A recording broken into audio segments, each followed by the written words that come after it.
We've got a Champions League final and a goalkeeper is being arrested.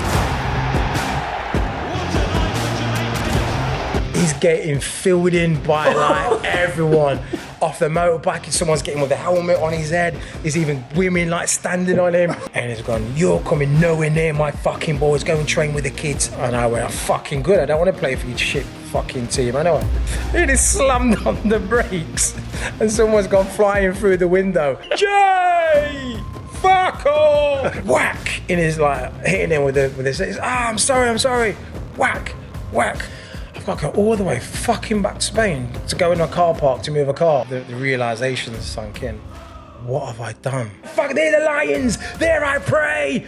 I'm thinking, oh my God, I played in Champions League final like this guy. Fucking making me sing R. Kelly in a changing room. Jermaine Pennant this week. I was not expecting impressions. Some good ones as well. Very good. Who's your favourite? TP. Yeah. You But can obviously, relate to it. I know the actual voice bang on. Yeah, A lot of love for Brucey. Yeah. yeah. And the opening story. Steve Bruce, not Bruce Forsyth. just a comp. The opening story is just mind blowing Yeah. for me, but no spoilers. No. But like, his thinking before the game is outrageous, isn't it? Before we get into the episode as well, I want to say a massive thanks to the Patreons. Yes, absolute heroes. If you've not got involved, 2 extra episodes a month, and we've got some crackers coming up. Also, we've got to say a massive thanks to O'Neills Sportswear for sponsoring not just this episode, but the entire series. And the link's in the description if you want to get yourself involved.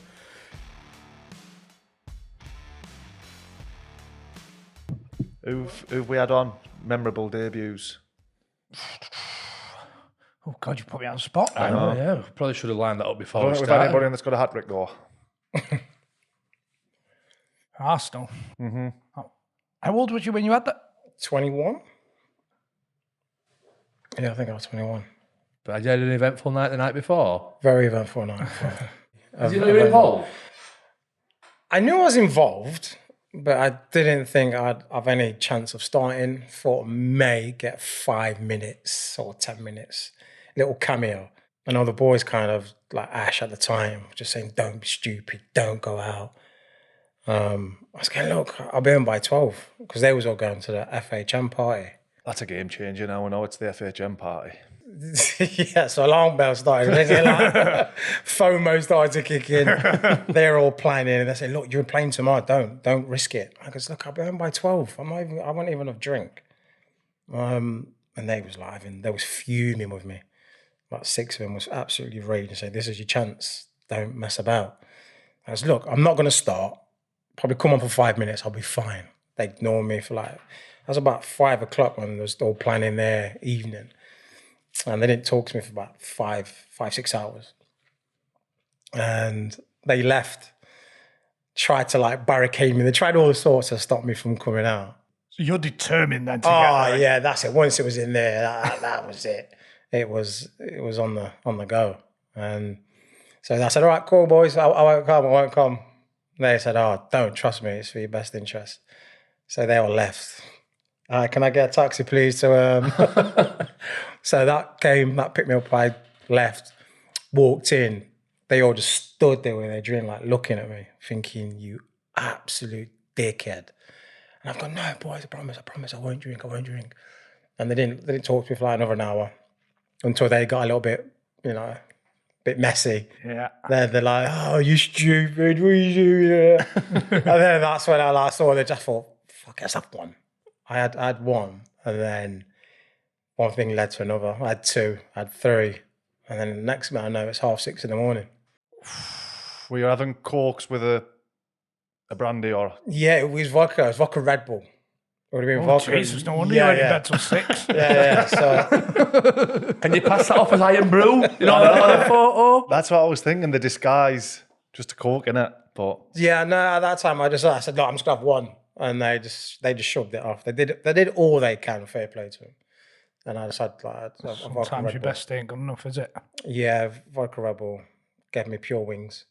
So I take it none of them were involved either. Were they No. injured or? Ash was, I think, was rested. Ashley Cole at the time. I think he was rested because I think 2 weeks after that game, they had the FA Cup final or one of the cup finals against Southampton. So I think he was just rested for this one game. All the rest of them weren't really first teamers. I was in and out of the squad, like Paolo, Vanessa, and a few other lads. Sort of normal friends. So yeah, I just literally got home at 7:30. We had to meet at 11:30 for like a talk, team and pre-match meal. And Is it 3 o'clock kickoff? 3 o'clock kickoff. So I get in at 7:30. I have 3 hours sleep and then go straight to Four Seasons Hotel in Canary Wharf. First thing we do is go into the room where we have a team meeting. And I'm sitting here. It's probably about this room, twice out of this room. I've got Patrick Vieira right here. Ray Paul is just where you are. Our son's giving his speech about the game, tactics, and then he pulls a whiteboard back with the paper, flips it open. Teams laid out the formation 4-4-2. I'm just like, my head's just spinning. I'm like, oh, fucking hell, I feel dead. I just can't wait for this game to be over. That's like, in my head, I was like, I don't even want to come on now. I'm not interested about it. I'm like, After 5 minutes. yeah, I'm like, I don't even want those 5 minutes. So I'm like, I don't want it. No, I don't want it. I look at the board and I see it says Pennant on the right. And I like go, is that Parlour? And I look again, my vision zooms in and it says Pennant. And it literally went, my heart sunk to my stomach. And then I had Patrick Vieira on my right. He went, this is your time. And I went, Pat, in my head, Pat, is it fuck? I had my time last night. Yeah. What kind of nick were you in terms of how did you feel at that time? Oh, well, yeah, it was rough. Yeah, it's like, you just don't, it's one of those where, you on a Sunday, you don't move from the sofa days. Yeah. It's one of those you want like. But at that a time, you could McDonald's. still be a bit drunk, couldn't you? A bit Yeah, giddy. oh yeah, I was definitely still drunk, Yeah. 100%. And when you're that young though, you can kind of recover kind of a little bit quickly. If I did it now, I'd be out for 4 weeks. So yeah, I was just thinking, no, what then? The realization sunk in. What have I done? I was like, fuck, it's my debut. And I'm half cut. How am I going to get through this game now? Like, I'm going to look do you know when you're that person, you play football, you fall over or do something stupid? I've done it in training before where I've gone training and you just hide in a corner. I expect no one to pass it to you. I was in that state. And I'm thinking, this is my debut at Highbury. I've got Thierry Henry, Vieira, Perez, all playing. I'm thinking, oh my, what have I done? So then the hotel rooms, the hotels, they've got them big, like, glass bottles of litre of water. I think I must have done about 10 of them just in the space of 2 hours. I was just constantly going, go, just trying to flush out. I was non-stop going to the toilet. I think everyone thought I was nervous. Did nobody in the room know? No, because when Pat was speaking to me, I didn't really look at anyone. I just didn't want them to smell the vodka. I could feel it. I could know it's still in the system. So they was talking to me and I was like, yeah, Pat, yeah. And then we got all day, I was just trying to flush out, trying to just get my head into this game. How am I going to get through this? What's my plan? And my plan was, after 10 or 15 minutes, put your hand up and just hold your back of your hammy. You've pulled your hammy. Just get... You had that in your head? Yeah. Just get through the game. Just get through 15 minutes. Don't do nothing stupid in that time. Don't fall over. Don't try and miss the ball. Don't. Just get through it. This was like an hour or 2 hours before the game. I was thinking, maybe your hammy. Just pull your hammy and then you come off. They can't really prove it. It's not, when they press, you just go, yeah, it's a bit sore there.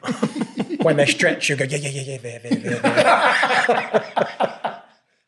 That was...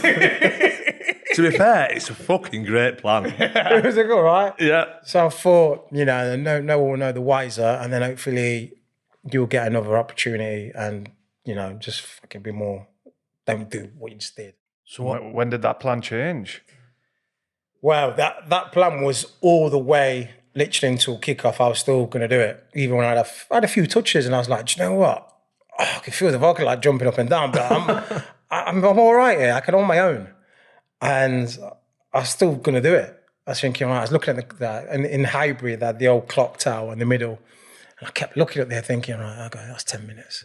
Should I do it now? Should I do it now? And it kept going on. I think after about 12 or maybe 15 to 20 minutes, I think I scored. Thierry set me up, the first one. I was playing against Wayne Bridge. He's laid it into me. I was controlled it, and I whipped it bottom corner against I think it was Shay Given, the goalkeeper at the time, I think. So it's 1-0. And I've gone, oh my God, Jay, get off now. Now's your time, get off. Get off. So I was just waiting for the right opportunity. I couldn't just be jogging around and go, oh, my hamstring. I needed a point where I was full out sprinting. You're going off on a high as well if you pull it now. Yeah, right. So 1-0 now. One goal. So I'd literally just waiting for the perfect time. So then I scored another one. And I was going, this is unreal. I was like thinking, fuck it. Am I floating or what? Is this a dream? So I carried on playing. I was still thinking, right, just get to half time. You scored 2 goals and just say, Gaffer, it's a bit tight. Can I, maybe bring on Razor, Parler? Everything looks good. So player goes on. So right, half time now, half time. Player goes on. I score 3 goals. So now I've got a hat trick in the first half. So that plan of coming off has now changed to, I don't give a fuck now. I can genuinely... I own Highbury. I've scored 3 goals. I can have the shittest second half in the world. I could do anything now. I've like scored 3, I'm staying on. I ended up staying on. Yeah, and that was... Did you play a full 90? Full 90. I can remember Arsene giving me instructions. And as he was talking to me, I was just looking this way. Like, it was talking to me, I was going, yeah, boss. Yeah. Just playing with my socks, doing anything, like my laces, trying to do anything. And he was thinking, oh, this guy's scared. He was like, don't worry, it'll be good. Just, play a game, I doing training. Yeah, boss. Yeah, no idea. So this is before the game, kick-off. Before the kickoff, because I was just avoiding everyone on like speaking face to face. Yeah. Because if Thierry could smell, we would have gone batshit at me. Would they? Yeah. Patrick would have lost his shit. Thierry would have gone mental. Just imagine Ashley Cole sat at home like... Oh, no, but this is what happened. Yeah, because when they found out I was starting, they had it. Obviously, I was in the pitch and in the changing room. They was all texting each other, going, "Oh no, Penn's starting.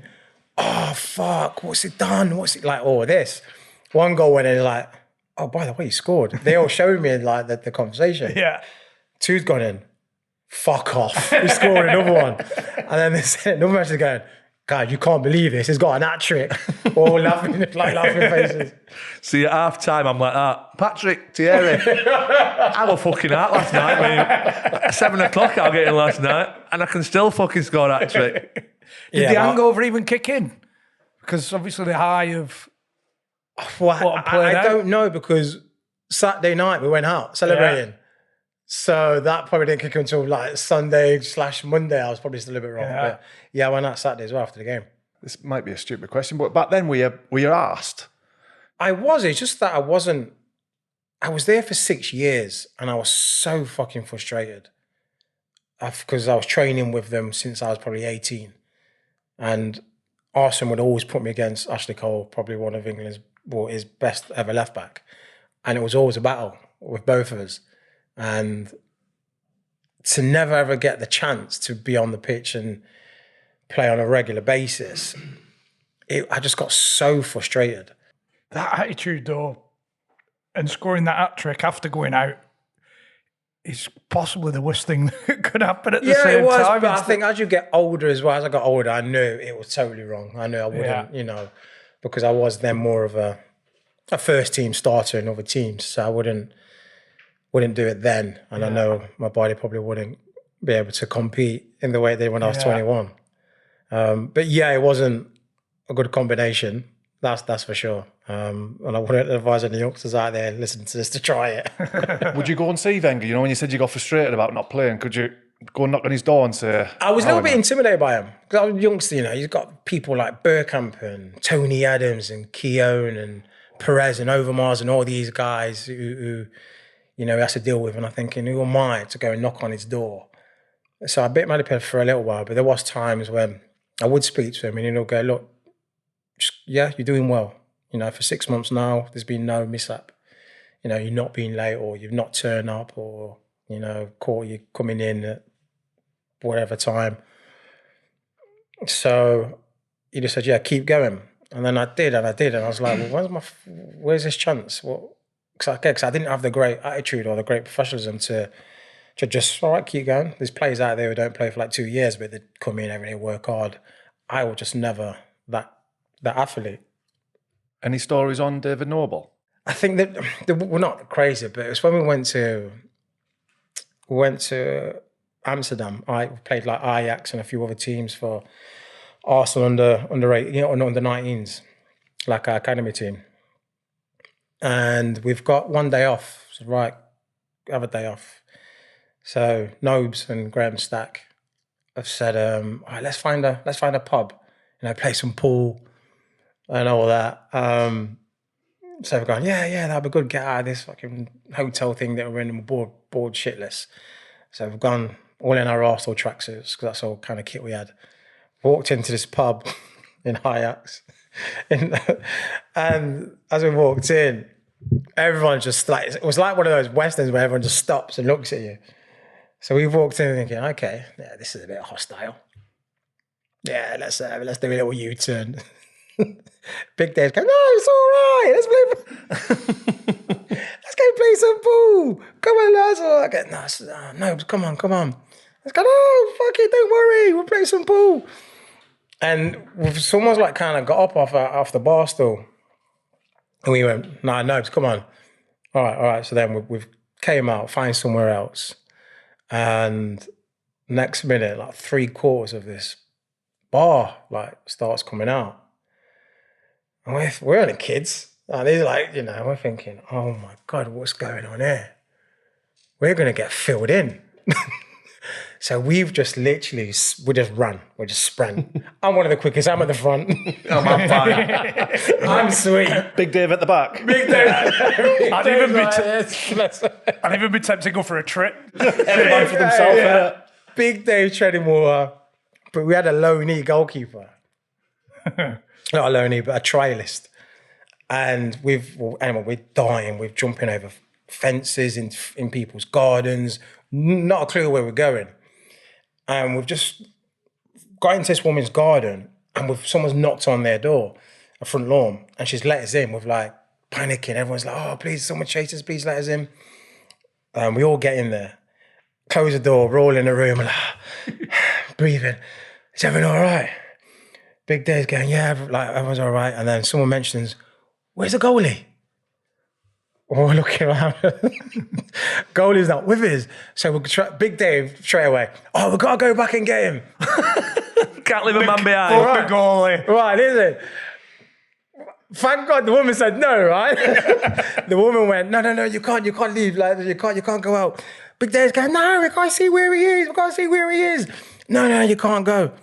So we look through the window. It's in the garden. He's getting filled in by like everyone off the motorbike. Someone's getting with a helmet on his head. There's even women like standing on him. So Big Dave's like trying to get out. It's like he's crying. He's going, no, you can't because I've got family. You can't. They will come in. So we've just peeing through this, watching him like through the window, getting filled in, thinking, oh my God, we feel so sorry for him. Like they go off. He's laying there for like 20 minutes. We think he's dead. We actually think he's dead. And then we go out the back. She said, no, don't go out, go out the back. So then we go around, come back round, and then we'll find him. Go, oh, you all right? And he went, oh, you won't believe this. They caught me. And we went, oh, really? Oh. Front row seats. Popcorn. We were going, oh, shit, are you all right? Yeah, no, they caught me. Oh, they gave me a battering. Oh, where have you guys been? So we went around the back and we got lost and we just came back this way. And Dave obviously tried to save him and all that, but, you know, thank God for the woman. Would have got tucked in because of Dave. Just going back to what you said earlier then, were there times where you wouldn't turn up for training and stuff? When you said you used to tell Arsene used to tell your agent if someone went off, were there times when you didn't turn up and late a lot? I would call in maybe sick, yeah. And just say, oh, yeah, I just didn't want to go in today. Just because I was either feeling hungover or from the night out before, or I just didn't want to go because I just hated training at times. So I'd call in and say, yeah, doc, I'm on the toilet, I keep being sick. And they would say, oh, you need to come and see the doctor. And I say, I can't leave. This doctor's going to come round here, which they never did. So yeah, there will be times when I didn't go. Do you think, looking back, do you think that hampered you getting in the team quicker or more of a chance of getting in the team? I think it did, 100%. But again, because it was so long of a gap, I joined there when I was 16. And actually made my first team debut. Well, no, I came off the bench when I was just shy of being 17, because it was the record then until Cess broke it. And it was against Middlesbrough in the Coca-Cola Cup back then. You know, I think we had Davor Suker playing. That's how long it was. And I made my debut off the bench, played half an hour. So I thought, all right, it's gonna. I was playing Notts County first team, couple of games under Sam Allardyce when I was 15. So I had like a taste for it and a little bite for it. And then when I made the chance at Arsenal, and I thought, okay, it's gonna kind of kick on here. 17, a year goes by, still playing youth team. Yeah. 18, I'm with the first team, but I'm just training. 19, I'm with the reserves. It took so frustrated, and for my mental health and the way I was, I needed to play football. That's all I had. Yeah. If I didn't have football, I wasn't playing competitive football on a Saturday, coming in and training and then going, having Sunday off, I would need them endorphins. I would need that fix, so I'd go out and party. Probably worked against you being at Arsenal, and thinking of Rooney there straight away. He comes in at 16, does well. That's him then in. If you're a talent, a special talent at that age, no disrespect to them clubs, but at an Everton, you're in. They're not dropping you. They're not taking you out. It's 100%. It was just. I don't regret joining Arsenal. It was just literally bad timing. That team. A lot of big fish, isn't there? You know, the thing that they're invincible, and that record still stands today. And I don't think it'll probably ever get broken. That's how good that team was back then. And trying to break into that, a young Englishman probably didn't get a lot of English players didn't get a lot of chances, like I said, at the big clubs back then. But you spot on with if it was a Everton or a West Ham, you know, someone like that, I would have definitely, because they look out for their academy. They need those players to come through because that's where, you know, they make the money and that's how they strive. So yeah, different club. The circumstances would 100% been a little bit different. How old were you when you got picked up initially by Notts County? I was with them since I was 11. Because I know you've spoken really openly in your book and everything about your upbringing, tough upbringing. Did you see that as your ticket out of? That's all I knew. The conditioning you as a little kid, I used to just wander the streets in my football boots. You know, find a little park or something, and I'd play football. That's all I knew, because it was so rough, and drugs and crime. You know, my dad was dealing in a gang and then on it himself. So all I knew was just go out and play football, you know, with friends. And sometimes I won't come home until midnight because I'll be out playing football. So that's the only thing I could do and all I wanted to do. I can imagine then just going on to the Arsenal thing. When Arsenal come along, it's like you've not just made it. This is another level of making it at that age. Such a big bid coming in. Yeah, because I think when I was at County, I think they knew there was a massive talent that they had, and I was training with their first team at times when I was only 14. Sam Allardyce was the manager. It's good were you as a young lad? Yeah. I came on training with him one time, and I didn't take the piss, but as a 14-year-old, I shouldn't be skipping past certain players. And he stopped training and started going crazy, saying, he's fucking 14! Oh, yeah! I wasn't expecting that. Yeah, like when we played at 5-0 and, and it was big redhead, just screaming, he's 14! What the fuck? Yeah, going crazy defenders. Did the £2 million tag put pressure on you, or were you not really so asked? I wasn't really bothered because it didn't. It was a lot of noise and a lot of, I always think you're too young to be bothered. It genuinely was, because you don't understand it at that age.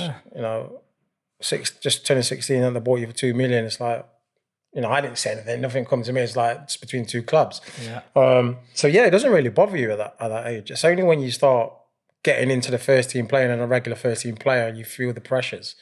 But being at that age, it's like, it's just like playing with your mates and the academy lads. So it didn't really bother me. But I just automatically got a lot of eyes on me, and I was from such a young age in the kind of the spotlight more than like every other youngster at Arsenal. Who looked after you the most out the experienced lads? Out of this proper senior players, I think it was Patrick and Thierry. Imagine Patrick was just like the captain, looked after everybody, I imagine. Yeah, and if you thought he was fucking about, we'd let you know.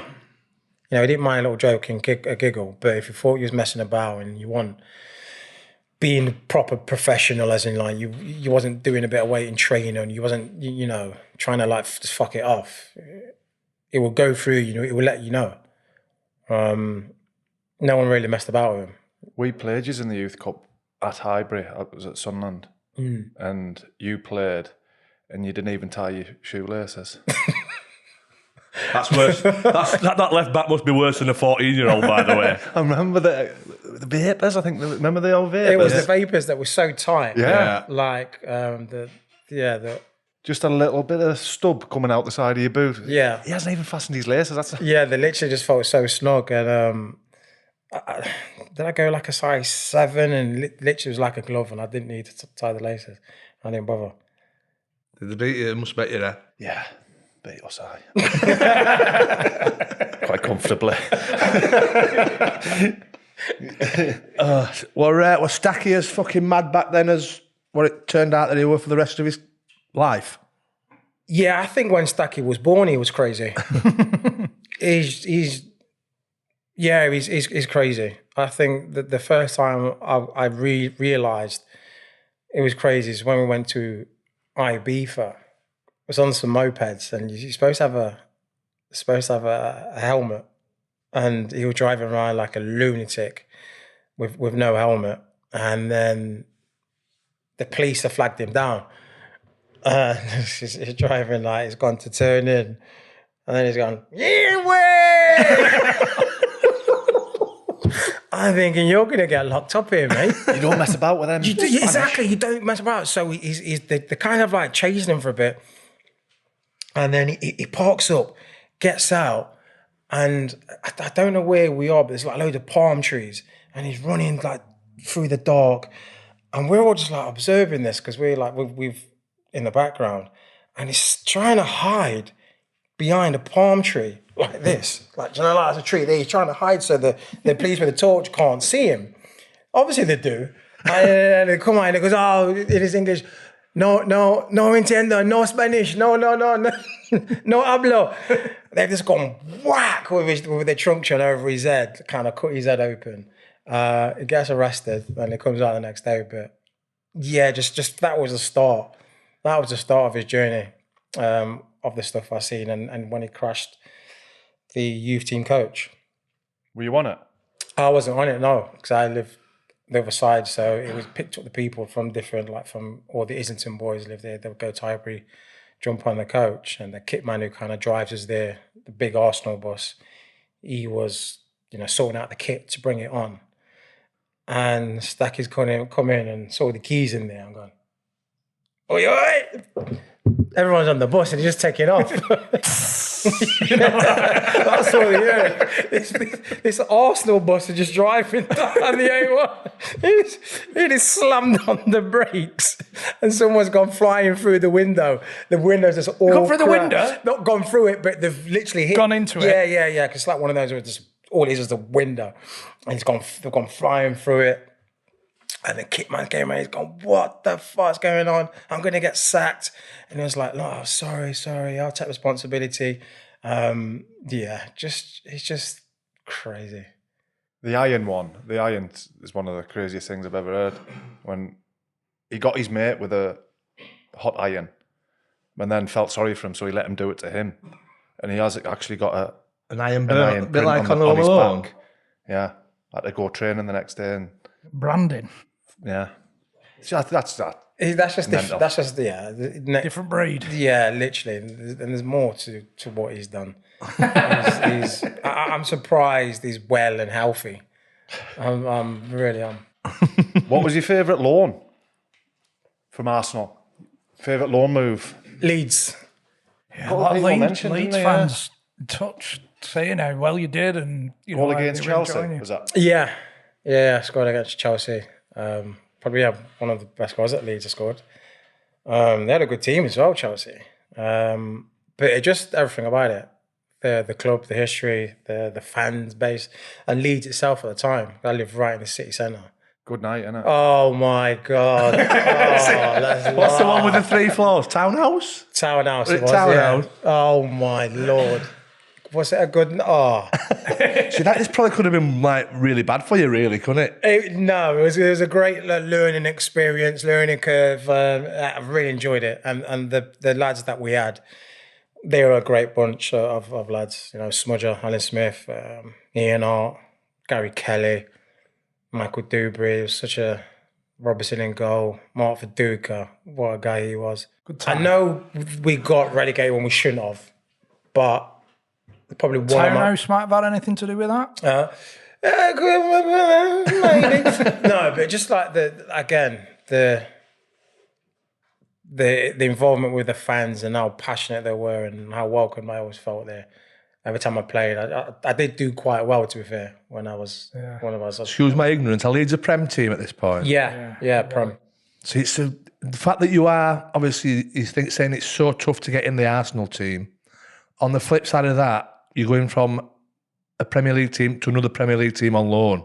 Yeah. Whereas if you were at Leeds, you won't probably be able to go to another Premier League team on loan. You know what I mean? Yeah. So that has actually an advantage of being it at does, the big because club they like as to such. poach the big players at the big clubs because they're just, if you're at a big club, you're soon to, be a good talent. So it does have an advantage of being at a bigger club, yeah. I tell you what, lads, there's nothing like Wednesday night in, couple of beers, watching Bromby versus Sickleborg. I'm with you. You know a couple of lads playing, don't you? Mm-hmm. So we got on the Danish league, got the VPN on, bounced it over. Perfect. Sickleborg are a lot better team than what I thought. I know. They've surprised me today. Well, if you didn't know, with NordVPN, you can bounce your location to anywhere in the world, and it's perfect for watching anything, but specifically sports. Like we've been abroad, bounce your location to the UK, get on your subscriptions, watch the match. And as for the security, keeps all the passwords, bank details, everything under lock and key. So I weren't aware that they could get on your shizzle. You know when you're going in an hotel or whatever. Them hackers, when you're just using public Wi-Fi, hacking in, not with NordVPN. Got to be careful. Extra layer of security. And of course, we've got an offer. Links in the description. This is the big dog. 4 months free. How many? 4 months free subscription plus 30-day money-back guarantee. Well, we can't say any better than that. I'm honestly lost for words. Yeah. Oh, yes! Ida Legerson. What a goal. I don't know. Ida Legerson. He just signed this summer. Beautiful looking man and all. Beautiful. When you were at Watford and Leeds, was you playing in your mindset? Were you playing to get back to Arsenal and get back in that team? Yeah, I think when I was at Leeds and Arsenal, I thought, Watford, if I do well now, put myself in the window to showcase Arsenal that What can you do? Yeah. Obviously, the Championship's a lot rough, but when you're in the Premier League with Leeds, I was doing well week in, week out. Even played against Arsenal, against Ashen. Did they let you play, did they? Yeah. Well, they was that good. They didn't care. It's not like I was Messi. You know, they didn't care. Yeah, let him turn up. Can he play? Can even tie his laces. Yeah. He play, fucking right. He's got to play. So yeah, the objective was to play well, and get into the first team of Arsenal, knowing that I've had a full season under my belt and that I can perform against all the teams.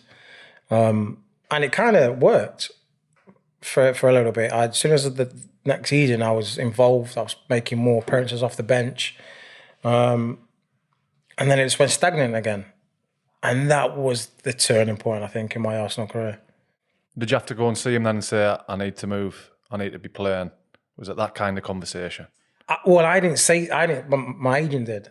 And Everton came in, I think, the following season. I think Everton came in, David Moyes put in a bid. I'm not sure if Arsenal accepted it, but I think that they might have. But then my agent said to me, look, because I've always been a Liverpool fan since I was a little kid. So I said, if you play for Everton, you're never going to play for Liverpool. You know that, right?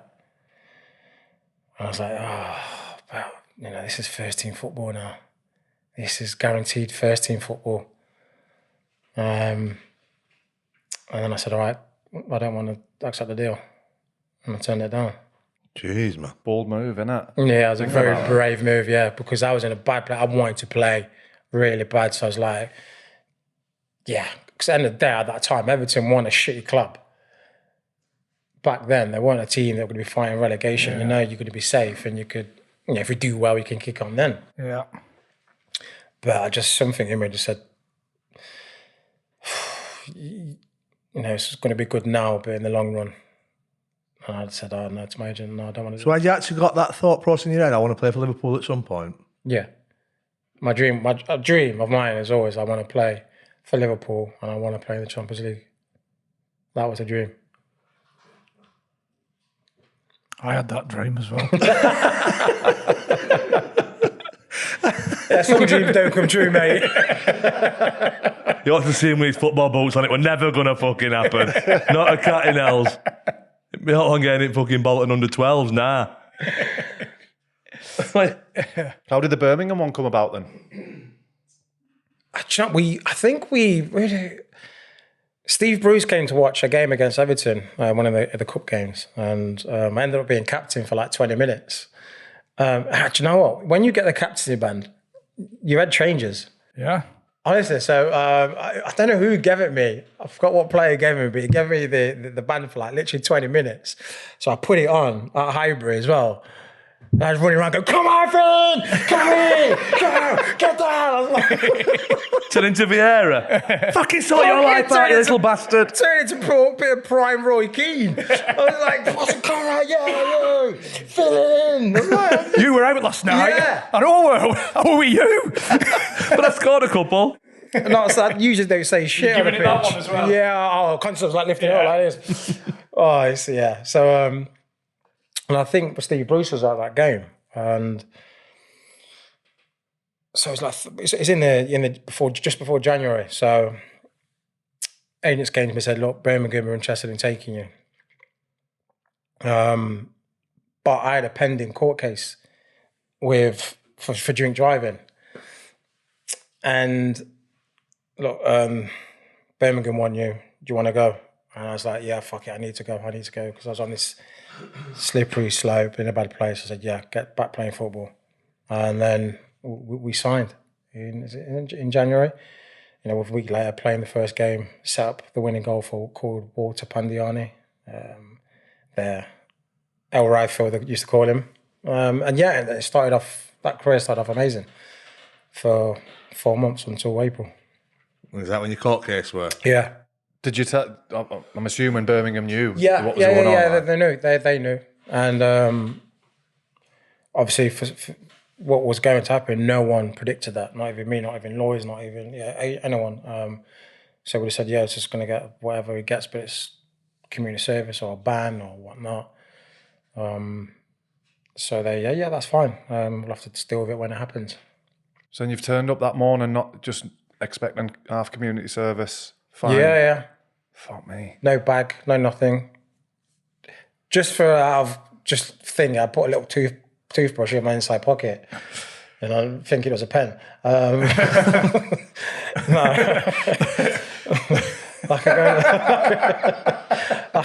judge has seen that toothbrush. You're like, well, he's brought his toothbrush. Yeah. Let's give him what he wants. Yeah. So yeah, usually when you kind of know you have everything prepared, so you're not in this. So when the judge says, look, 3-month custodial sentence, I was in shock. That's fallout. Yeah, massively. I was thinking, what's going to happen to me inside there? Because I've watched a lot of movies and Scum. watched a lot of movies, and I'm thinking, there's some big guys in there, and then all these stories about showers and whatnot. I didn't know what to think, and at least you got your toothbrush to fight them off. Yeah. So I thought I knew what I put in there. There was a reason why you were there. Oh, fuck yeah, brush your teeth. So when he said that, I think I froze for about 30 minutes, and people, like the wardens and people talked to me. I didn't even say anything back. I was in complete shock. I just didn't know what to say, what to do. Got in the van, took me there. And I was for about 2 days, I actually didn't know what happened. I was just going like so brazen, like nothing happened. It didn't kick in.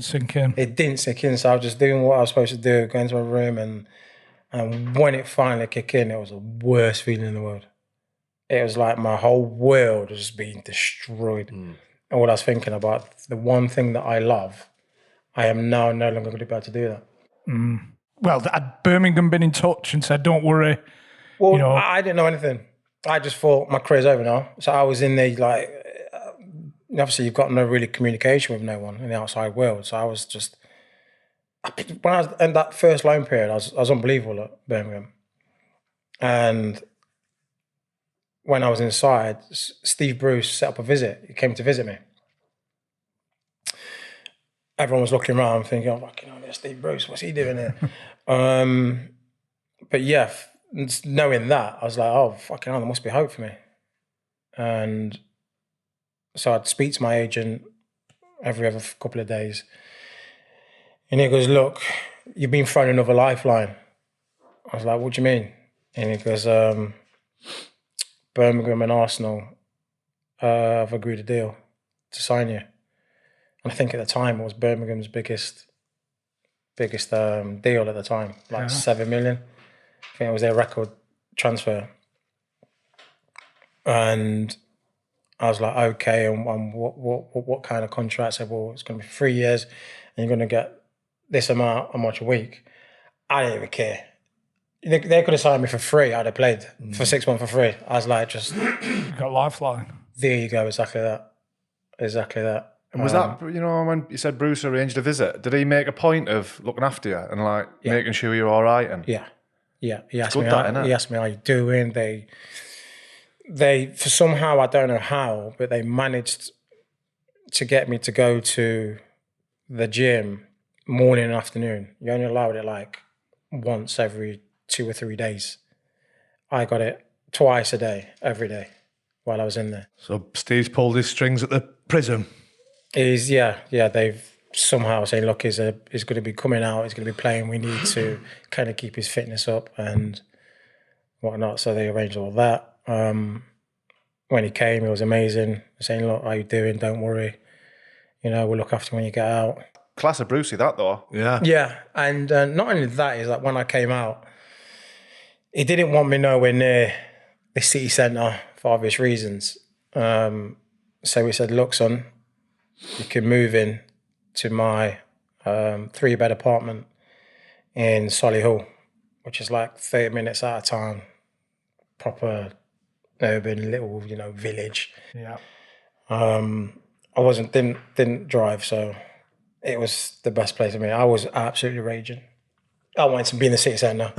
I was like, he's a right cunt, that Bruce, isn't he? What a fucking arsehole he is. No, I was like, thank you, Steve, thank you. And it was his old family apartment, so put me in there. A few spies around there, do you reckon, as well? He had spies all over Birmingham. Yeah. You couldn't step out without him knowing. Or wherever you went, he would know. And yeah, so every time I did go out, he would know. Did he ever have the conversation with you? Did you ever get pulled in for going out? Oh yeah, I thought he was going to beat me up one time. we played Everton and we lost 2-0, and he's like adamant no one's going out because we're shit. You know, no one's going out. I don't want to hear no one out. And it's my friend's birthday. He had a private venue booked, and I went out. I didn't go out crazy. Got back at 2, and went in training the next day. And he's raging already from the Saturday's game. He's absolutely raging, and he's just gone straight into my face, pointing fingers at me. And he went, "Get the fuck home!" And like, "Don't want to see you here." And pushed me and went home. I had to go home. But the thing with Steve, even though he had an angry side to him, it still played me. He didn't punish me, you know, like, right, you I might get fined, but I would play. But do you think that's without blowing smoke up your ass because you were that good? Like we talked about players getting preferential treatment when they're the biggest fish in the pond. What he said to, because he was good friends with my manager, they always were talking about, and he says, I've only like learned this out like recently. He said, when I knew he was playing, I said, well, one, do I want to bite my nose, spite my face, and weaken my team? Or do I want to play him if I've known he's gone out? Do I want to play him when he's feeling like shit and he looks a cunt, and then I can pull him off and then he's going to, you know, ruin himself? He said, I knew he went out multiple occasions and I played him, and the fucker got man of the match. So he says, I couldn't actually say anything. Yeah. I could never say, I know he went out because he was our best player on the pitch. So with him, and like you said, with the lower club, if you're such a good talent, then you will get professional treatment at times, yeah. I know another rumour, I don't know if you might have spoke about it before, but did you say you were Ashley Cole when you got pulled over by the No, because it was to do with his car. Right. That's what it was. And it came back registered and everything, and they just took me in. I didn't have no identification or anything, and then they booked it. The press have got hold of it, and the press have flipped it. Right. And that's how it came out like that. I think it would have been a bit stupid saying, yeah, I'm Ashley Cole. Yeah. Well, he's got a game next day, you know what I mean? Like, oh, okay. So no, I didn't say that one. Do you know when you sat in your cell, was there a thought that came in your head when, you know, the dream of playing for Liverpool? Did you think that was just gone? Yeah, I did think it's going to get difficult now, and I'm probably going to end at a mid-table club at best. And how long was it from getting out to Liverpool picking up the phone? How long were you at Birmingham? Well, when I was, that was the second drink driving I've done. I've been done twice. So the second one, yeah, it was like, I'm never playing for Liverpool. You can piss that off. But then when I came out, and then for the rest of the season or the next season, they were sending scouts to watch me. So I was there for that one season, and then the following season, on 2006-07, I then got the transfer to Liverpool. Did Gerrard say something to you mid-game? Yeah, I don't know what this. Yeah, it was in midfield. It was both in midfield, and he's just came jogging past, and he's gone, all right, lads, who's your agent? And I've like gone, fucking hell, Stevie G. And I've gone, oh, his name's Sky Andrew. And he just ran off. Got in, scored. It was just a plan. It's just so he ran off, and I was like, the game's going on, and I've just lost all thought now. I'm like, why is he saying that? What the fuck? Steven Gerrard playing Liverpool. Where's the ball? Fuck the ball. And I started chasing him, not the ball. So I've gone over to him. The ball went out to play, And I've run right across. Steve Bruce thinking, where the fuck's he going? He's supposed to be right wing. So I've gone over to Stevie and the ball's got thrown back into play and he's doing his stuff and I'm just like marking him, pretend to mark him. And I've gone, Stevie. Thinking, what the fuck? When I look back now. Stevie. And he's gone, and I went, Sky Andrew, do you know him? And I'm going, do you want his number? Like, he's gonna go, yeah, well, let me find out. I'm like, I don't know what came across me. I was like, do you want his number? I was like, do you want to call him or something? Oh, yeah. And he did reply though. I said, do you know me? No, it's all right, lads. It's all right. And then just ran off and then for like 5-10 minutes, my head was frazzled. I was frazzled, yeah, until it like went. But yeah, he kind of poached me. So then end of that season, I ended up obviously joining him. Because him and Carragher got a lot of say back then when it was like, proper. He probably had a lot of say on who joined the club, signings, not to get, who could be good. Had you done well against them? Yeah. I've done a good against them when I played for Leeds. I've rinsed Risa. And was that always because you wanted, it's your dream to play for Liverpool? Did you pick that level up a little bit? Yeah. That reason. Stayed in Friday. Yeah. Friday, I was in bed by 9, past that, no joke. No, you do. When you play like a team like that, especially the big teams, you want to do as good as you can. And I wanted to move. Did you go up with me, Benitez, before you signed? And yeah. How was he? Bit of a weirdo. He's not like a man manager. He's not like a Steve Bruce. He's not a guy you go to make yourself feel better or get answers. You'll go in his office saying, "Oh look, can you tell me why I'm not playing, or what's your reasoning?" And then you'd come out of there not knowing. You'd have probably half an hour conversation, but it would just beat around the bush, say other things, show you clips, talk about this and that, but he wouldn't give you an answer. Get man of the match, he wouldn't come to you and go, "Well done. You play well." Bit more of that. Okay, boss, yeah. I'd like to see a bit more of that. He'll pull you aside and go, 78th minute, you should have done this. Or he'll pick out the negatives. Throughout 9 minutes, you're not going to be absolutely amazing. You're going to be sometimes, a little mistake here and there. Yeah. But he would pick out this, that, rather than go, "Oh, yeah, you was fucking top drawer." Stephen Warnock said the same, didn't he, about Rafa being distant? Yeah, we've had a couple on. Do you know, after you've had your meeting with Rafa, did he take his glasses off and put them in his thing and put them in his pocket? Like does it end every game? When he's walking off, like, end the meeting, "Oh yeah, that's enough, I'm done now." So he does it every game, doesn't he? He takes his glasses off, puts them in his case and in his pocket, job done. When he's playing you, though, isn't he? So is it one of them, you're not getting praise or you're not getting feedback on how you're playing, but if you're in the team... I played, for that first season, I played every single game. Almost every single game when we got to the Champions League final. And I started in the Champions League final as well.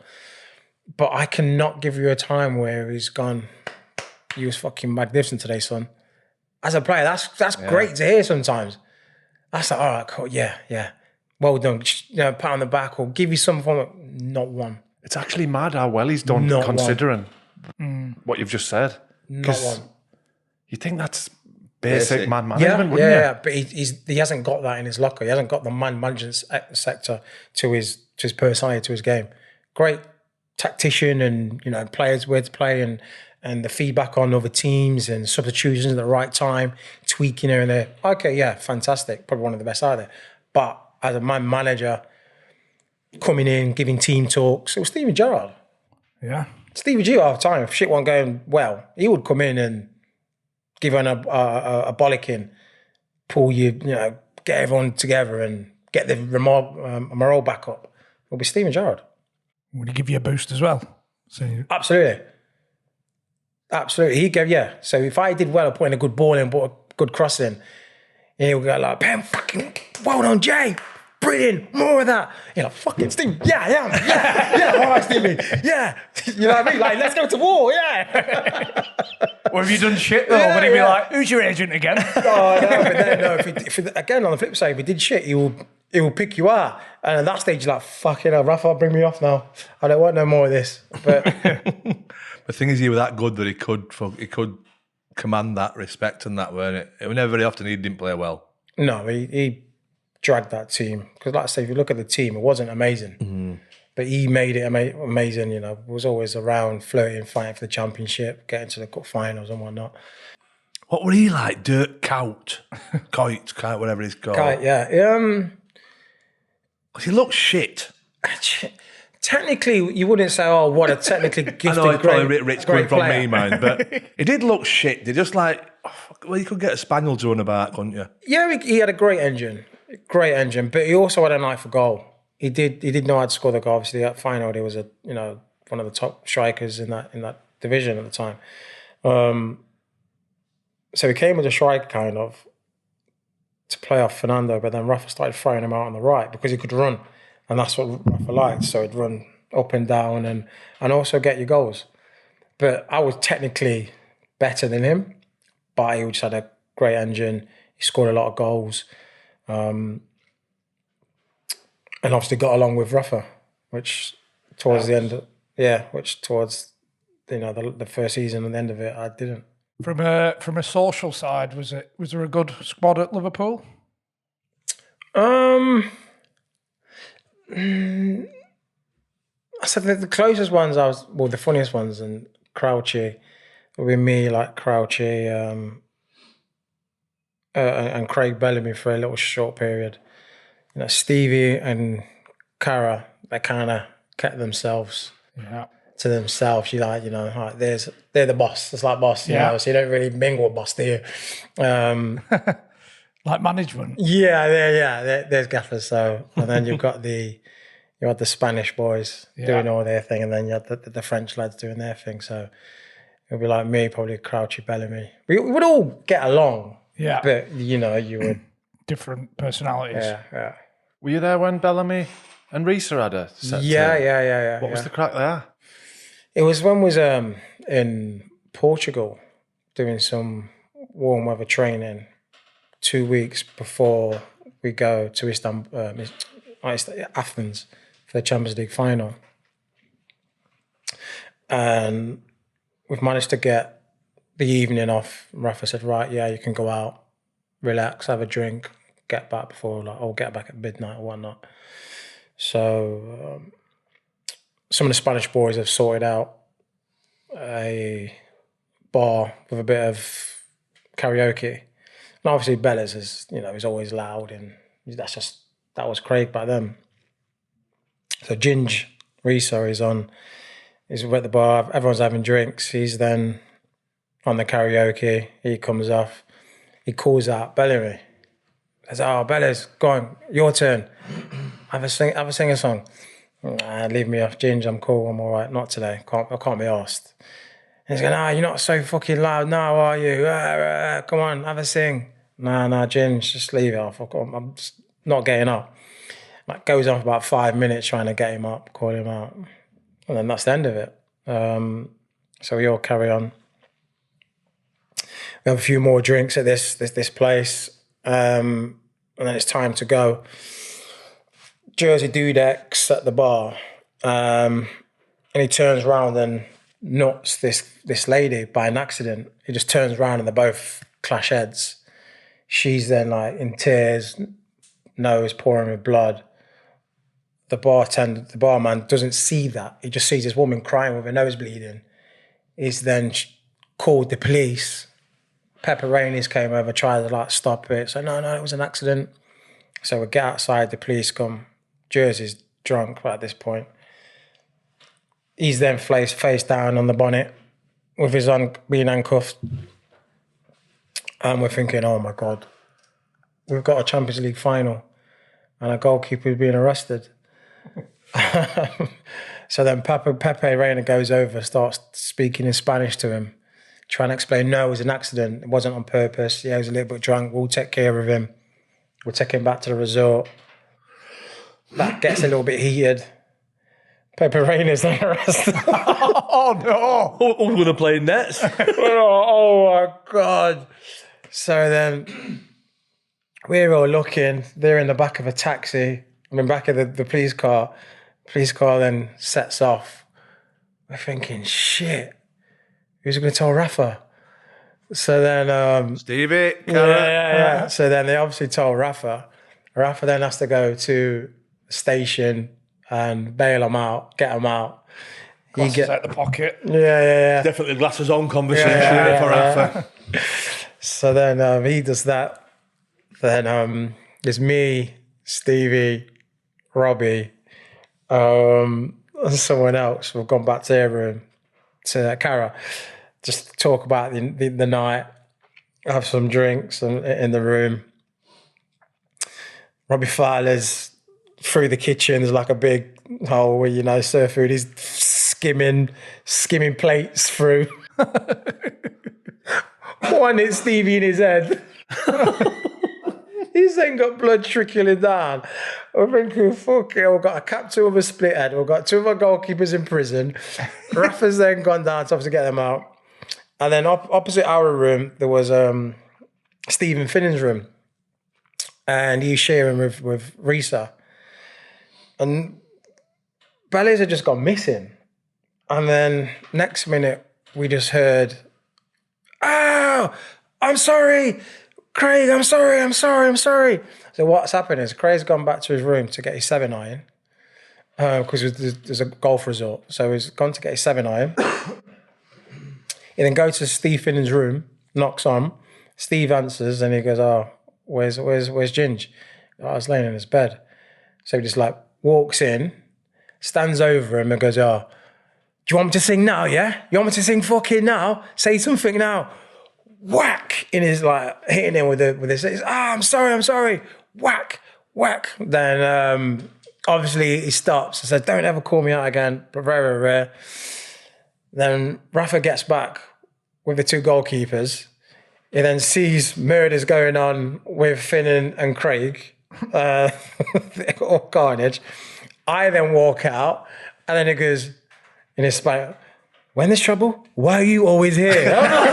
I am the innocent party in this one. Just go in vending machine. I'm just going to bed, mate. I'm going to see Rafa walk into the hotel lobby with one of Dudek's ears and one of Raiders ears, like two school kids. So, Gin's got this massive bruise on the side of his, all side down of his leg. We'll get to training the next day. We have a massive circle. And Rafa says, "Right, what the fuck happened yesterday?" And then he's gone on and he says, "Right, nobody to talk about this. I don't want you to tell no one. He does not leave this group of people. Ginge, thingy, is everything sorted now? Have you met? Kissing made up? Yeah. He's pointing at the goalkeepers. I don't want to see you two near any fucking police." Yeah, he went mad. And then that was the end of that. And obviously we played Barcelona. And Craig Bellamy scored.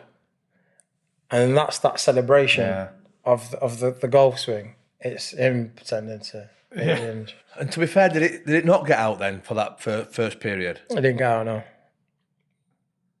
So that's good for Rafa then, because he knows he can trust everyone, doesn't he? Yeah, but the boys as well, you got Stevie saying, "Right, if I find out anyone, it's going to be hell to pay." And did the kiss and make up? Not literally that, but I think they did. It wasn't because really... to pull the celebration out, it's got to be put to bed, hasn't it? They both scored in that game. It was Craig and Ginger who scored in the game, and I think it did get put to bed. And he apologised for being drunk and calling him out and he said, "Yeah, I'm sorry." I think it's taking a lot more than an apology if somebody's knocked fuck out with a 7-iron. I hope we replaced his divots. Etiquette. Bit of sand there. Yeah. It's like a scene from The Hangover, isn't it? What, the whole night? The whole thing, yeah. You're opening one eye and Craig Bellamy's over here with a 7-iron. Like psycho. Yeah, I think it's taking a lot more than an apology for What you wanting? I want at least a pitching wedge back at him. You know what I mean? I'll have one shot at you with my wedge. It's fight talk, isn't it? Yeah, It's definitely Fowler's fight done talk. best. He's got completely away with wazzing plates around the restaurant. Yeah, Robert Fowler, he was a lunatic. It's a kind of story you'd hear from a League Two team, innit? Yeah. Crazy. This is like preparing, for Champions League thingy. Brilliant. Not no Mickey Mouse Cup. See, the footballers, man, they give them an inch and we always take a yard, don't we? Mile. There's another. Harry Kewell shot Steve Finnan with a paintball gun, which resulted in Finnan losing his head. Is that... Yeah, What the fuck's this? In the bar, we'll just back up on karaoke.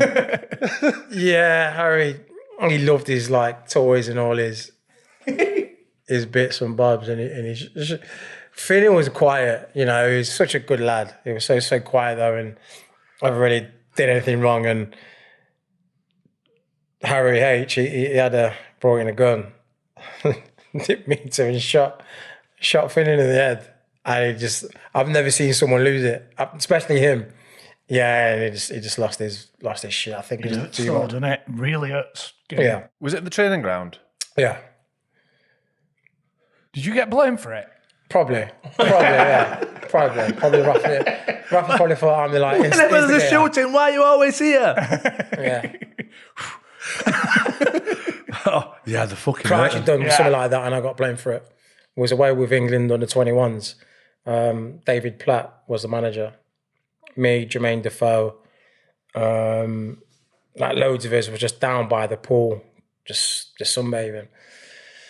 And then we've just heard smash, and we're in Sardinia. We've looked up because we could hear it coming up from above. What was that? And then later on, basically, there's like a big ornament, like ball. Crouches, threw it up and fucking nutted it. And it's just like tried to head it back to thingy, but it just literally shattered everywhere. And the hotel have like kicked off, saying it's expensive, like, you know, this is, no one said anything. So we've come down to like not check out, but we've come down to do something. And I've got the wrong t-shirt on with the England tracksuit, but the wrong, you know, you need collars. I had one without collars. And he's gone mad at me going, fucking change your top. And you fucking also broke this ornament, haven't you? And I'm like, what? I've been sunbathing. Oh, no, it's fucking you. And like, Croucher didn't say a word. He knew what he'd done. And afterwards, like, he's like, Pen, do you know that was me, right? That's piss poor from you, Peter. What is playing it? Yeah. Peter. That's poor. Yeah.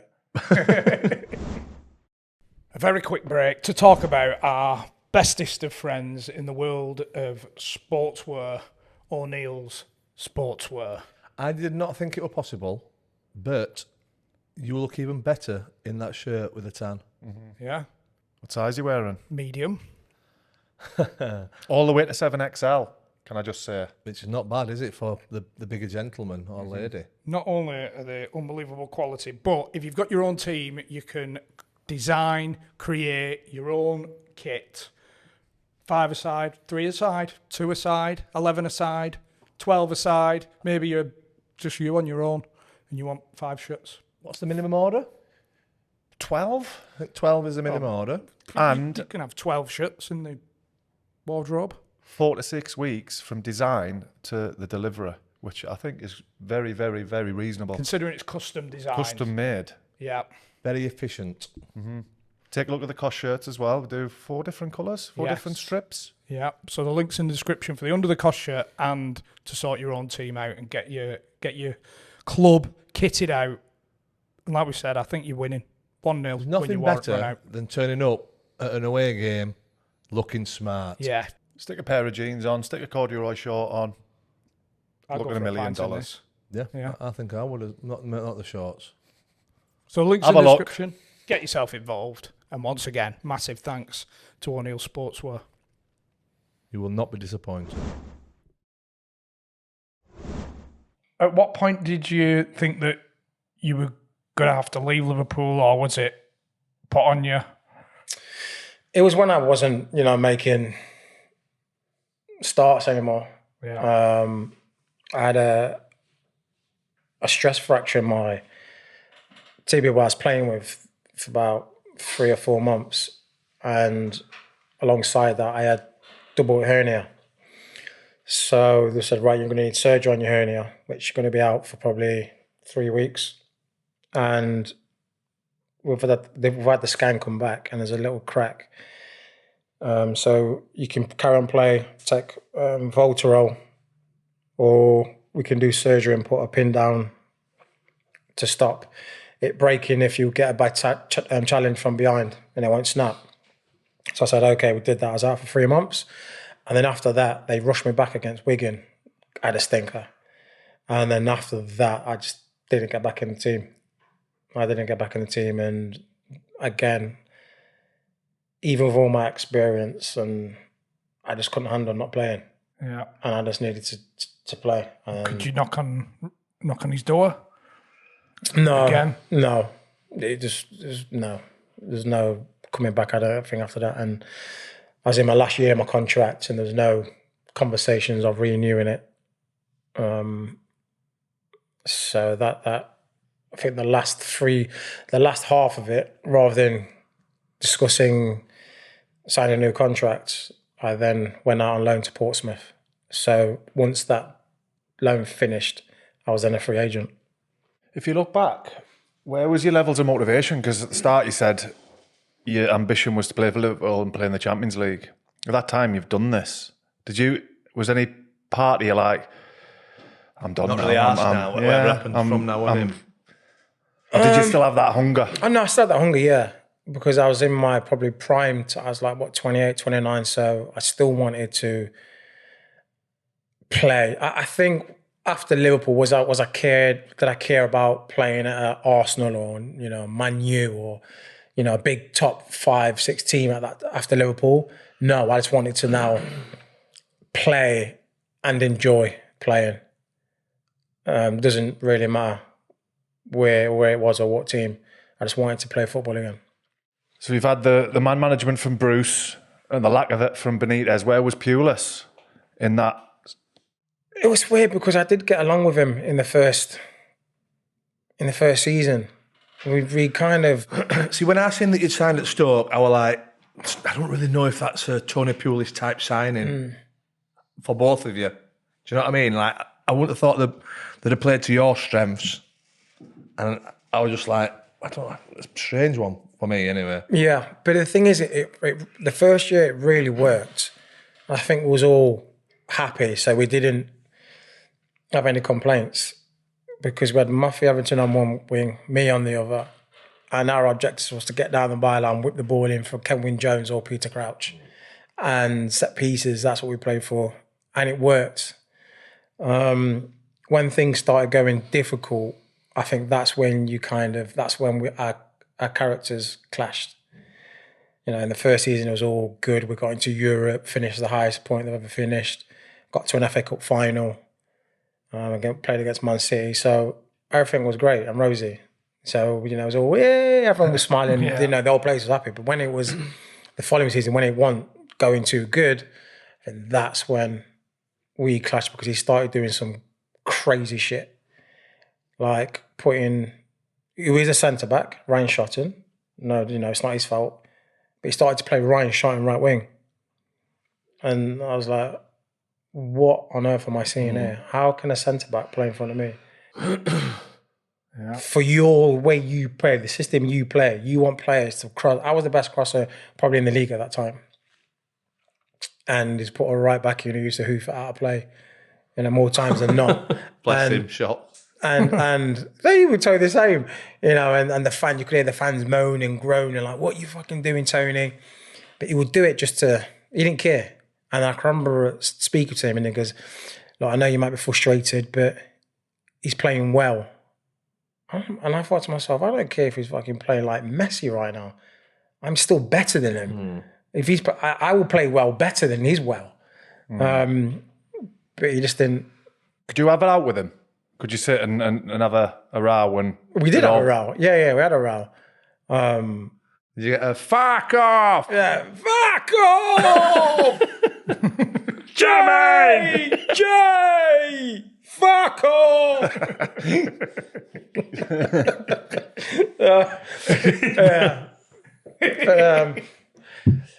So we it was when it really went to shit, it was when I wasn't playing and I was like, that's when Warnock, to start up conversation, Neil Warnock came in for me to go to Leeds. I wasn't playing, I wasn't even in the starting squad. there's certain times I was just coming to the game, sitting in the stand with the family in the box and not even being involved. And Warnock came in, and I thought, oh my God, amazing. Leeds were in the championship at the time, so I didn't care. I was like, I don't care. I'd love to go back to Leeds, please. Everyone agreed. It was all agreed. And they said, yeah, we've agreed it. I've spoke to Warnock. They're going to do it. And then the next day, I got a call. Agent said, oh, it's off. I'm like, why? I said, no, Pulis is cancelled it. He wants you involved. And he went, he wants you in his plans. I said, oh, all right, fair enough. And he said he's going to put you in your plans next week against Everton. Okay, so train up for that, plan for that. Drive down to Everton, names a squad. I'm in the stands. I lost my shit. I was waiting. So wait, let me get this straight, Tony. You stopped me from leaving the club to go and play first team football at Leeds because you said you're going to put me in your plans. Then the chance to put me in your plans, you bin me and put me in the stand. I was like, oh, God, wow. Oh, wow. The game was going off. We lost 1-0. I went into the change rooms a bit early. And I had a bet on some horses. And they both came in. So I was just checking like on my phone like this, just after the game. I've gone, looked at the results and I've gone, fucking get in there, yes! And as I said that, Pulis and the Kempis walked in. And I've just realised how this looks. We've just lost to Everton 1-0. He's put me in the stands. He's probably thinking I'm celebrating because we fucking lost.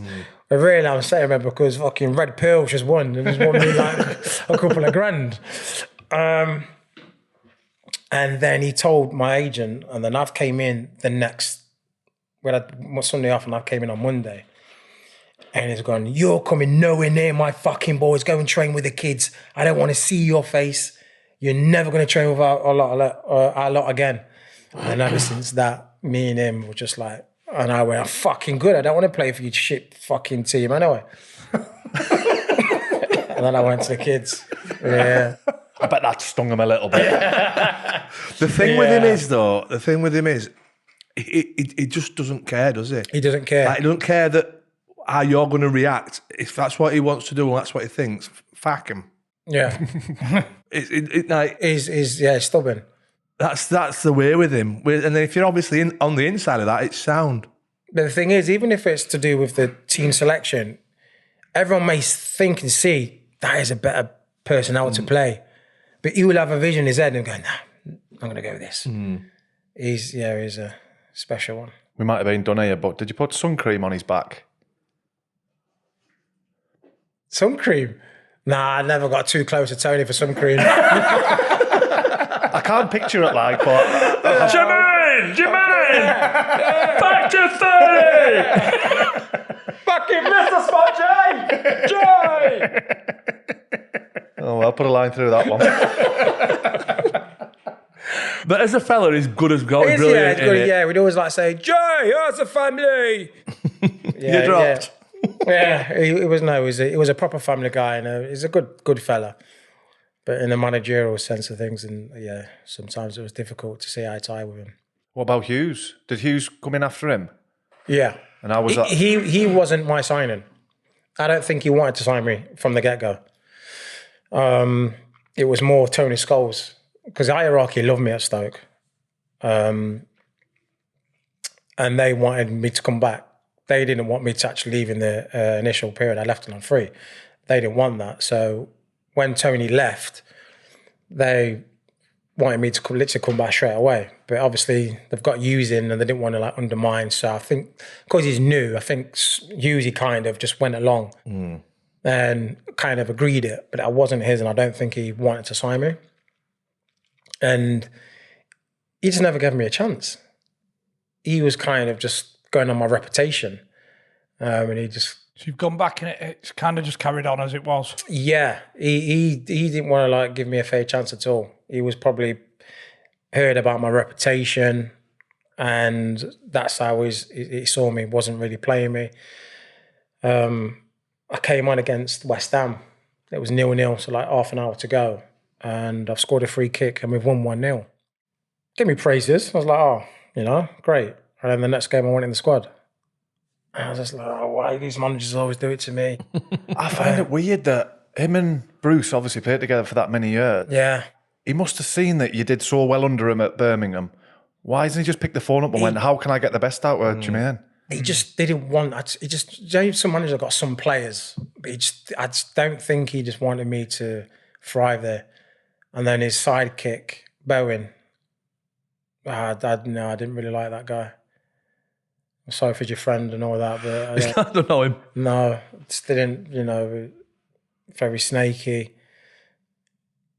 And yeah, just didn't want to give me a chance. I don't know why. And I had a 2-year deal,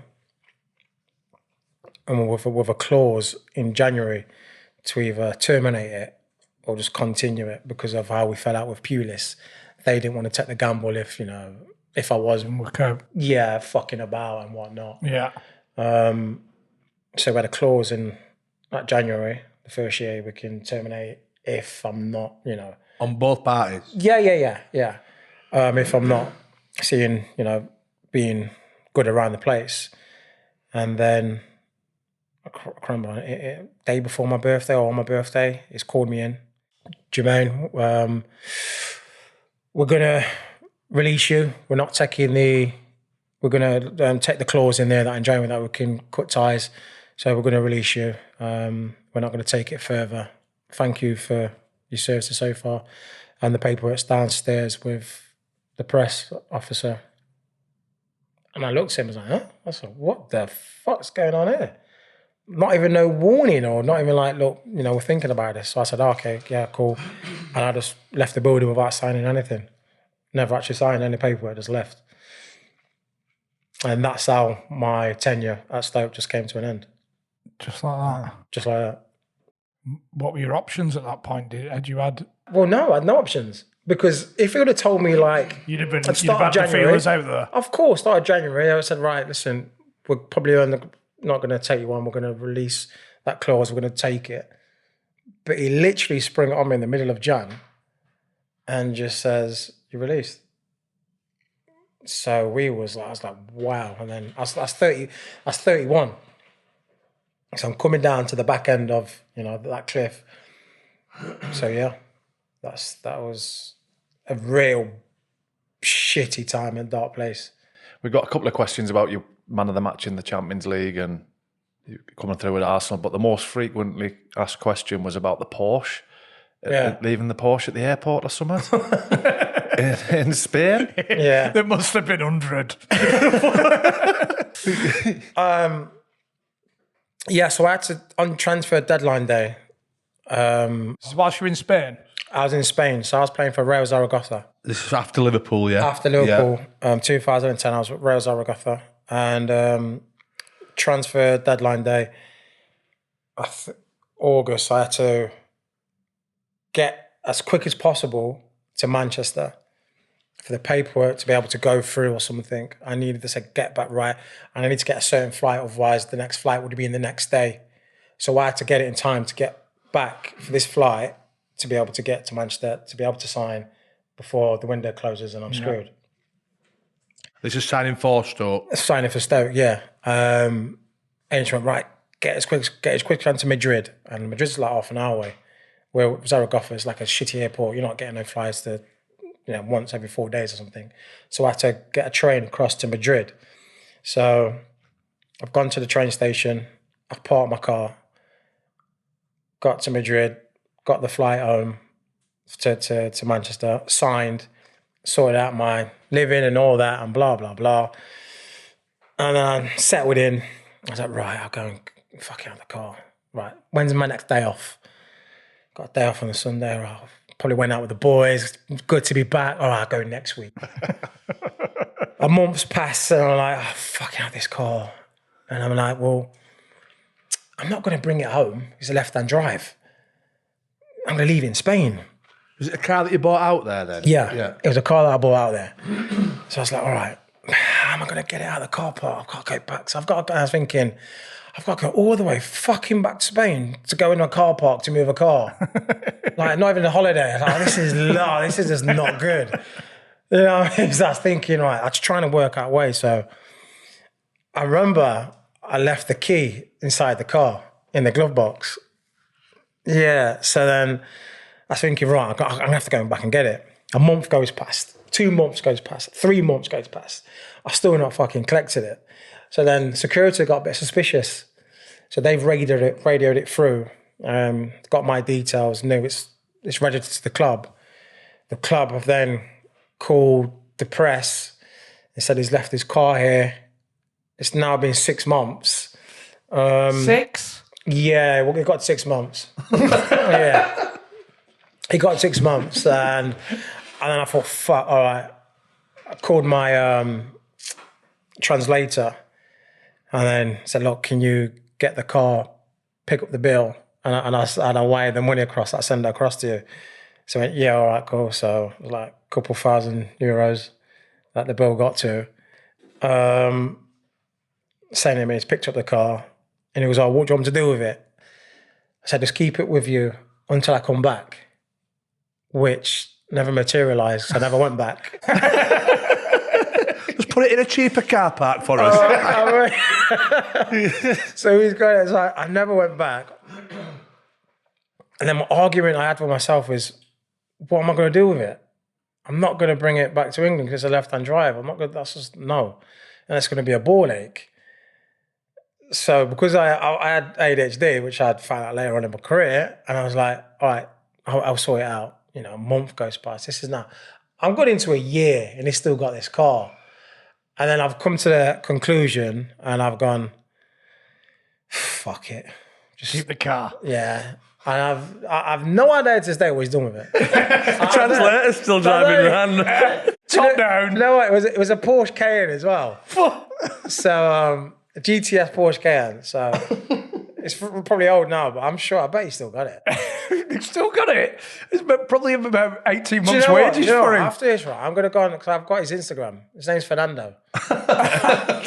Typical. I'm going to drop Fernando a message. Have a look at him, see if he's just like that. Profile picture. I'm going to go for his pictures, yes. He was in a Porsche. Yeah. And then obviously the press... You should drop him a message, Sam. Just Wednesday, I'll be over for the point. Yeah. He'd be like, shit. It's fucking no parts. Yeah, so the press got wind of it, and then the story came out was that I forgot. They called me, and I didn't know it was there. And oh, fuck, the Porsche. Which I always knew it was there, but I just never went back to go and get it because it was just a ball ache at that time. Did it just not work in Spain? Just living there? Yeah, it was a great place to live. The culture, the country, the weather.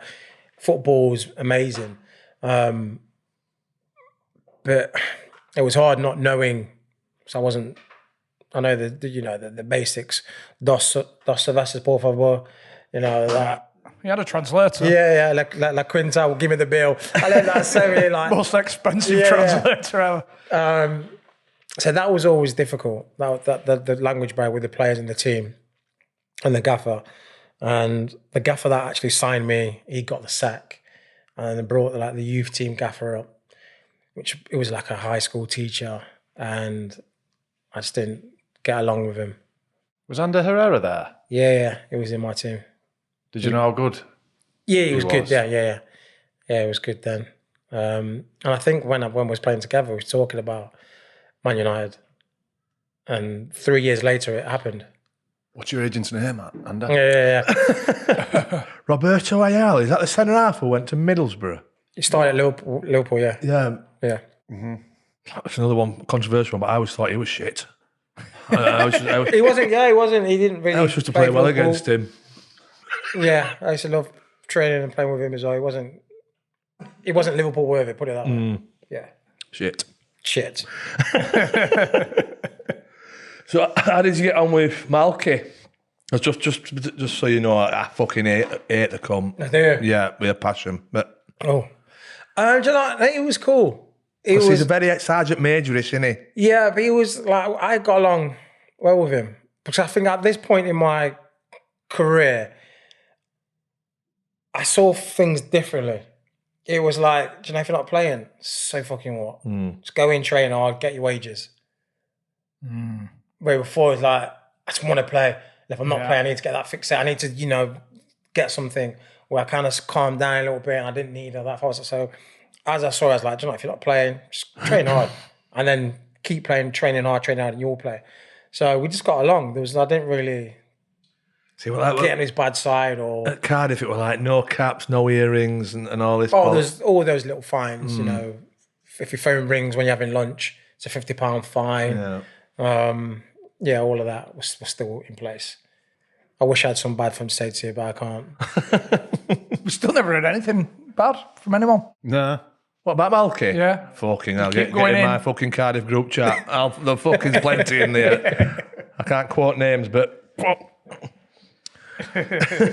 So by the time you left Wigan, this Billericay town, are you just in for play as long as you can, few quid? Well, funny, because Jamie Ora called me and goes, "Oh, Pen, what are you doing?" And I says, "Mate, I'm just about to sign for a team abroad. I'm going to go and maybe play abroad." And he was going, "Out, what they're offering you?" So I told him what they're offering. And he goes, "Listen, we've got this gaffer here. His name's Glenn Tamplin, who's just taken over at Billericay. And he's adamant he wants to get them into the league. And he says he's signing ex-players and he's throwing championship wages." I'm like, "What?" He went, "Yeah, mate." He went, "I'm on fucking XYZ a week." I was like, "Really?" And he went, "Just think about it. You train 2 days a week, Tuesday, Thursday, and you play on a Saturday. What do you want to do?" "Yeah, I'm going to see you down at Billericay, mate." I always love Gavin and Stacey. Yeah, so I've gone down, I've put pen to paper, I thought, absolutely. And I used to think, you know, fuck it, I used to live in Stoke, so I used to drive 3.5 hours training and just drive back, and then Thursday and then play on a Saturday. I thought, easy, all the week off. But then I realised that this fucking guy is an absolute cannon. He is a cannon. How long in before that realisation set in? It was probably 2 weeks. 2 weeks when he's making this thing, I'm the world's greatest. It's a good song, though. Great song. But I couldn't believe it.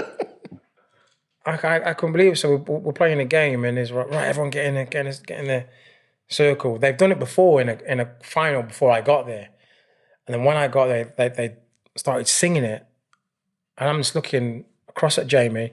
We've got Kevin Foley, who's played Wolves, over there. We're like this, and I'm going, "What the fuck's this?" And it's going, "Everyone close your eyes!" And I'm like, "When I see the..." I don't know the fucking words, right? And I'm like, "World's greatest." And we go out, and he's going, "Right, let's go out." He then, the week after, gets artists into the changing room to paint the changing room like a safari jungle with lions there, and he's going, "Where's the fuck? They're the lions! There I pray!" I'm thinking, oh my God, I played in Champions League final. Like this guy fucking making me sing R. Kelly in a changing room. And I'm thinking, what is going on? So I thought, just fuck it, Jermaine. Look, this is the end of part of your career. You're getting like weighed in to train twice a week. Just get through it. And then we play Wingate and I don't know what they fucking call Finchgate Wingate or something. Tuesday in January. The pitch is like on a hill. The balls are shit. It was just one of those where you just do not want to be here. And we win 2-1. Come off win 2-1. And he comes in the changing room and says, "That's fucking shit." It goes to the strikers. "I'm going to get 2 new strikers because you lot are fucking shit." We're thinking, God, we just won 2-1. It's a shit day, minging. And he goes out and gets 2 new strikers. And I think, mate, this is not Championship Manager. This is not PC. And then the next game after that, he gives me an ultimatum saying, "We need more from you." I'm thinking, oh my God. This is Billy Ricky and so what do you want me to do? I'm not fucking Lionel Messi. I'm not going to take the ball and score 4 goals every time I'm on the pitch. It's so hard to play with these players who are on a different wavelength and the IQ is totally different. It's hard. And he's gone, yeah, I need you to show why I'm paying you this much in the next game. I've gone, all right then. Gone home and I've sent a message saying, mate, listen, terminate my contract. I'm not coming back. We'll do a deal. I say pay me 75% of the contract and I walk. Did it? Yeah. How do you look back on your career? From where I came from what I had to go through, I would say it was a successful career. Playing for Liverpool, going to prison, I don't know how that happened. Getting to be a professional footballer in the first place from the adversities that I had to go through and the upbringing that I had and what I was surrounded by was, another... Remarkable, really. Yeah. And I spoke to JJ, he will speak a lot, and he says, look, you got to understand, if other people had to go through the route that you went, I would say he went like 99 wouldn't have even made half the career that you had. So on that front, I was like, you know what? To get where I got to is a success. But then when I also look at it, and that the things that I could have done better or changed to be even more of a success, to play for England, to win more trophies, to, not fall off the rail if I had the good people and support network around me, it would have been a better career, a longer career playing in the highest level. So in that, I do look at it and I do think, fucking hell, if I just had someone around me who could have helped me out when I needed it rather than doing it all on my own. If you look at people like Jude, who've got a great family network, it helps massively, which I had zero. So from all of that, I do think, fucking hell, don't be so hard, give yourself a tap on the back. You've had a successful career.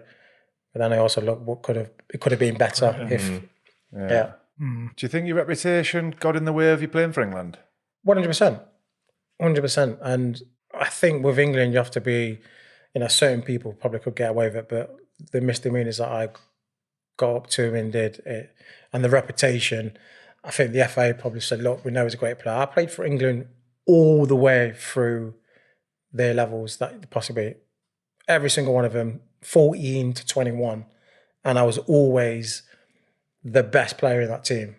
But like I said, when it gets to the senior level, you've got to be a top professional because it is squeaky clean. It's a privilege to play, for your country at that level. Mine wasn't, so that definitely made a massive impact, and not only on probably international football, on moving to other teams. I think before I went to Liverpool, Wigan, my agent was trying to do a deal with Wigan. And they was like, we're not sure about him. We know his ability, but we're not sure about the person he is. And then I end up signing for Liverpool. So just go to show, if certain managers, doesn't matter where they are, wouldn't have taken me just because of my reputation. You think it is a surprise that Benitez signed you then, in a way? Yeah.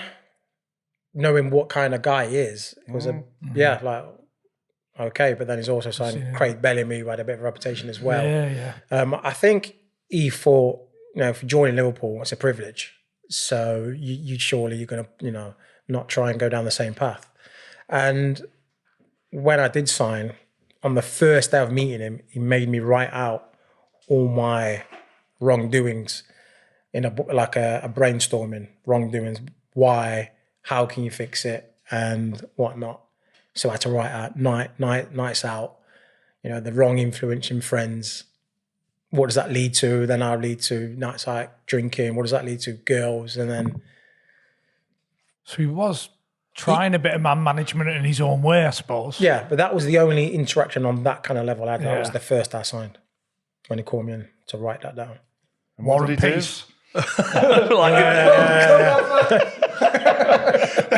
Fucking hell, Jim, you're 6 months into your contract, you're still writing down. Yeah, it was a big book. On the flip side of that, though, with Tony didn't give a fuck, did he? No. Tony would take... Tony would take anyone. and think that anyone who's got an ability and then, you know, he's feel like, I'm giving you a chance. If you fuck up, then you're out. Yeah. If you do well. I think one thing I'd probably do regret with Tony, if I'd have got on his good side, he's a guy who takes a player everywhere with him. Yeah. Going back to Arsenal just to finish. So could you see that change when Wenger came in? Like getting rid of the older school drinkers and all that and getting the more professionalism in? Yeah. Yeah. When he came in, we weren't even like any sort of, it was water, pre-match meal, and it wasn't allowed to be cold. It had to be room temperature. Little things like that, the fine details. It wasn't allowed apple juice or anything like that. Anything.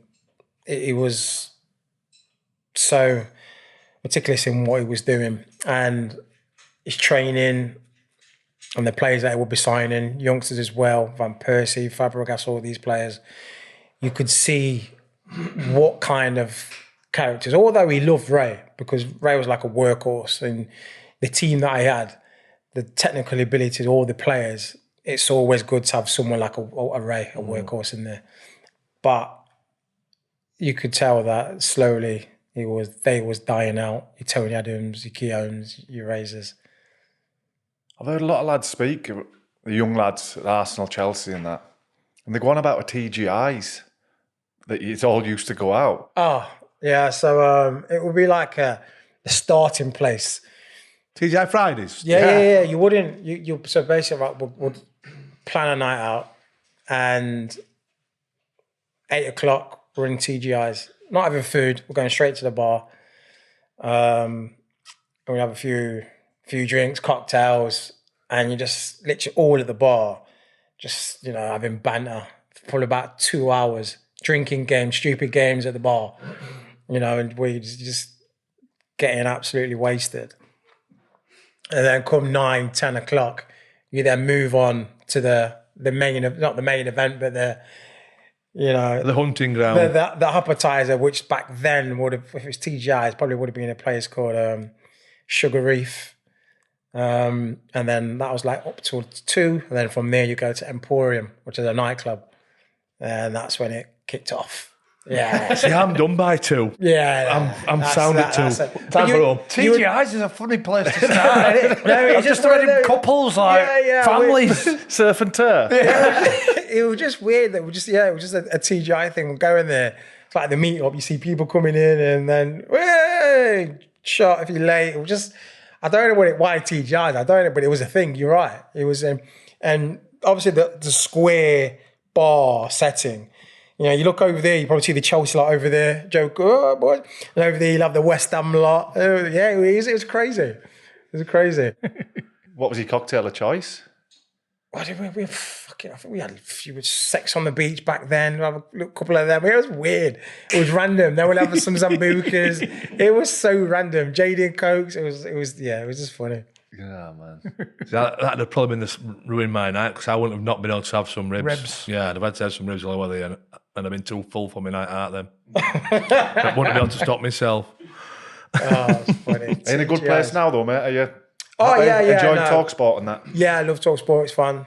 Just talk about football. You know, sports is crazy. But apart from that, no, yeah, it's good. Settled down. None of that madness anymore. Don't even like going out. It's boring. Single handicapper? Single handicap. Why can you not be happy? Fucking life's good, isn't it? You're single handicap. Picking up a new driver today now. There you go. After this, going to get a new driver. Mrs. thinks I'm coming home. I'm not. So I'm going straight to the range. Top man, Jermaine. Thank you very much for coming on. Enjoyed that. It's can always be tricky when you get a new driver, though, can't it? But first. Have you had a practice with it before, or No. straight in bareback?